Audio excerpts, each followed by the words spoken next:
Assalamualaikum warahmatullahi wabarakatuh.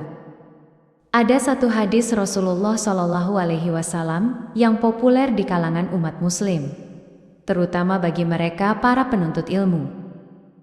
Dari Abu Hurairah radhiyallahu anhu, ia berkata bahwa Rasulullah Shallallahu Alaihi Wasallam bersabda, "Sesungguhnya Allah tidak melihat pada bentuk rupa dan harta kalian, akan tetapi Allah hanyalah melihat pada hati dan amalan kalian." Hadis riwayat Muslim. Hadis ini sejalan dengan salah satu firman Allah Subhanahu wa Ta'ala dalam Al-Quran, yang artinya, sesungguhnya orang paling mulia di sisi Allah adalah orang yang paling takwa di antara kamu. Quran Surat Al-Hujurat ayat 13. Ada satu kisah sahabat Nabi yang begitu menyentuh hati karena memilih berjihad bersama Rasulullah Shallallahu Alaihi Wasallam daripada kenikmatan dunia. Allah pun menjadikannya syahid dan menjadi rebutan para bidadari surga. Namanya adalah Zahid radhiyallahu anhu dan beliau dipanggil oleh orang-orang dengan nama panggilan Julaibib. Orang-orang memanggilnya dengan nama Julaibib karena ciri fisiknya yang kerdil dan pendek. Nama ini bukan ia sendiri yang menghendaki, bukan pula orang tuanya. Adapun Zahid sendiri lahir ke dunia tanpa mengetahui siapa ayah dan ibunya. Demikian pula orang-orang, semua tidak tahu atau tidak mau tahu tentang nasab Zahid radhiyallahu anhu.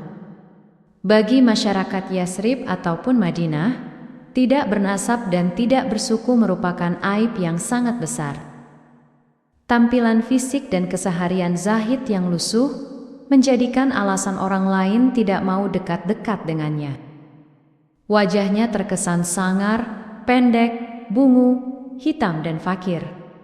Kainnya usang, pakaiannya lusuh, kakinya pecah-pecah tidak beralas. Tidak ada rumah untuk berteduh, tidur hanya berbantalkan tangan, berkasurkan pasir dan kerikil. Tidak ada perabotan, minum hanya dari kolam umum yang diambil dengan telapak tangan. Abu Barzah, yaitu pemimpin Bani Aslam, sampai-sampai berkata tentang Zahid, "Jangan pernah biarkan Julaibi masuk di antara kalian. Demi Allah, jika dia berani begitu, aku akan melakukan hal yang mengerikan kepadanya." Demikianlah keadaan Zahid kala itu. Namun Allah berkehendak menurunkan rahmat-Nya. Tidak satu makhluk pun bisa menghalangi Zahid menerima hidayah, dan dia selalu berada di barisan terdepan dalam sholat maupun jihad. Meski hampir semua orang tetap memperlakukannya seolah ia tiada. Namun, tidak demikian dengan Rasulullah Shallallahu Alaihi Wasallam, sang rahmat bagi semesta alam. Zahid yang tinggal di Sufah, yaitu dekat Masjid Nabawi, suatu hari ditegur oleh Rasulullah Shallallahu Alaihi Wasallam. "Zahid," begitu lembut baginda Shallallahu Alaihi Wasallam memanggilnya, "tidakkah engkau menikah?" "Siapakah orang yang mau menikahkan putrinya dengan diriku ini ya Rasulullah?" kata Zahid sambil tersenyum. Tidak ada kesan menyesali diri atau menyalahkan takdir Allah pada kata-kata maupun air mukanya. Rasulullah Shallallahu Alaihi Wasallam juga tersenyum. Mungkin memang tidak ada orang tua yang berkenan pada Zahid. Namun, hari berikutnya, ketika bertemu dengan Zahid, Rasulullah kembali menanyakan hal yang sama. "Zahid, tidakkah engkau menikah?" Dan Zahid menjawab dengan jawaban yang sama. Begitu, begitu, dan begitu. 3 kali, 3 hari berturut-turut. Rasulullah kemudian meminta salah seorang sahabat yang biasa menjadi juru tulisnya untuk membuatkan surat. Surat itu berisi lamaran kepada seorang wanita yang bernama Zulfah binti Sain. Zulfah binti Sain adalah putri seorang bangsawan Madinah. Keluarganya dikenal sangat kaya raya, dan Zulfah adalah seorang wanita yang dikenal sangat cantik. Surat itu kemudian dibawa ke rumahnya. Oleh Zahid, surat Rasulullah itu kemudian dibawa ke rumah Sain, yakni orang tua Zulfah. Setiba di rumah Sain, ternyata sedang ada tamu yang mengunjungi rumah itu. Zahid kemudian mengucapkan salam dan hendak menyerahkan surat tersebut. Ia diterima di depan rumah oleh Sain. Zahid berkata, "Wahai saudaraku Sain, aku membawa surat dari Rasulullah yang mulia untuk diberikan untukmu, wahai saudaraku." Sain menerima surat itu dan berkata, "Ini merupakan kehormatan untukku." Sain kemudian membuka surat itu dan membacanya. Rasa terkejut tidak bisa dihindarkan olehnya ketika membaca surat dari Rasulullah itu. Surat lamaran yang dikirimkan oleh Rasulullah SAW itu dianggap berbeda dengan tradisi Arab secara turun-menurun. Sudah ada tradisi di Arab bahwa seorang keturunan bangsawan harus menikah dengan keturunan bangsawan juga. Orang yang kaya juga harusnya menikah dengan orang yang kaya.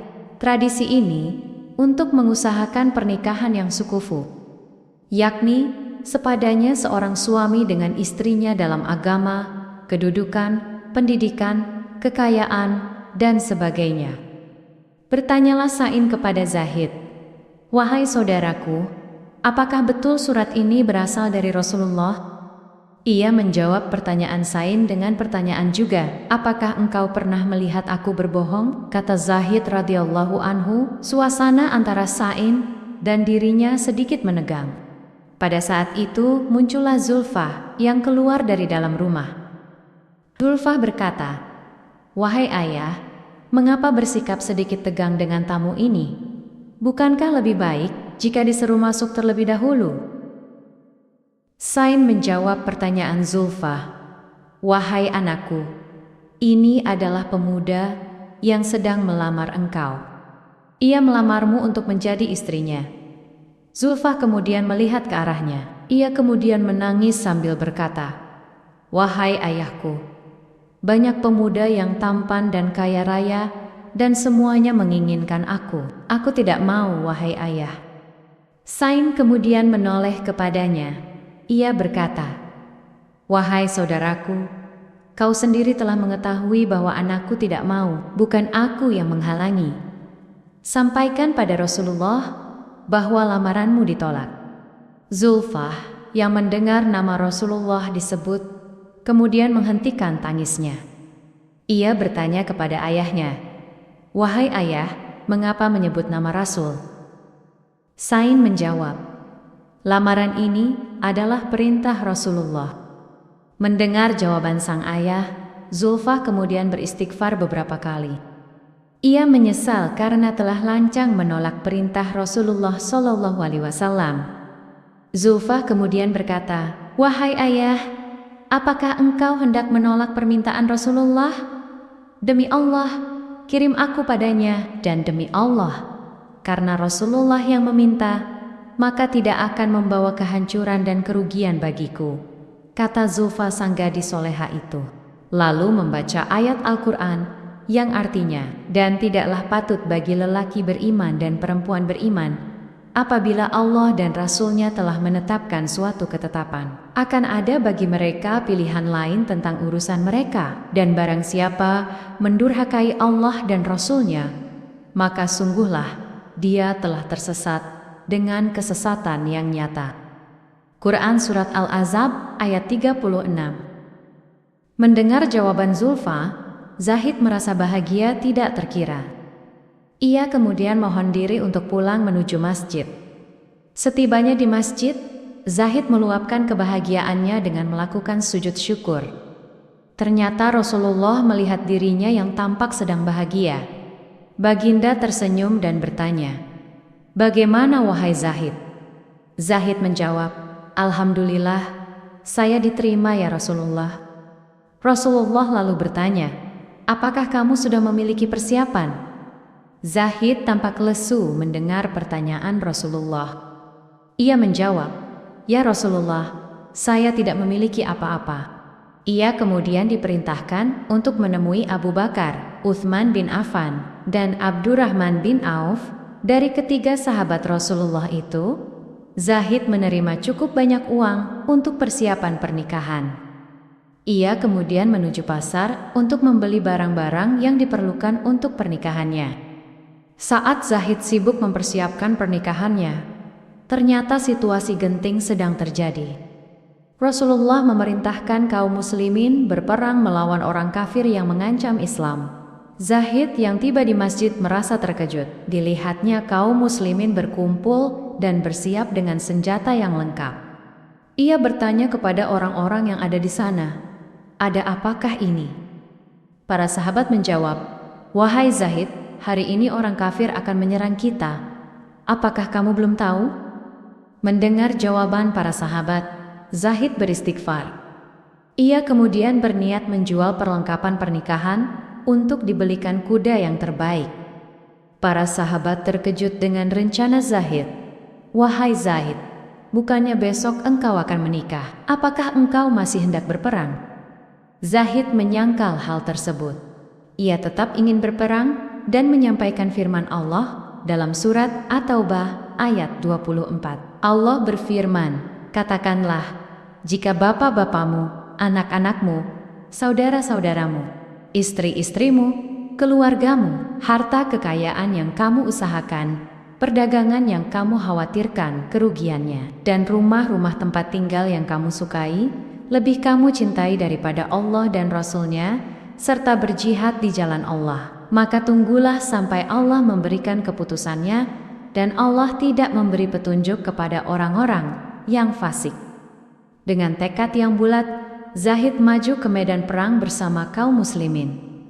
Di perang tersebut, Zahid memperoleh syahid. Saat syahid di medan perang, Rasulullah begitu kehilangan.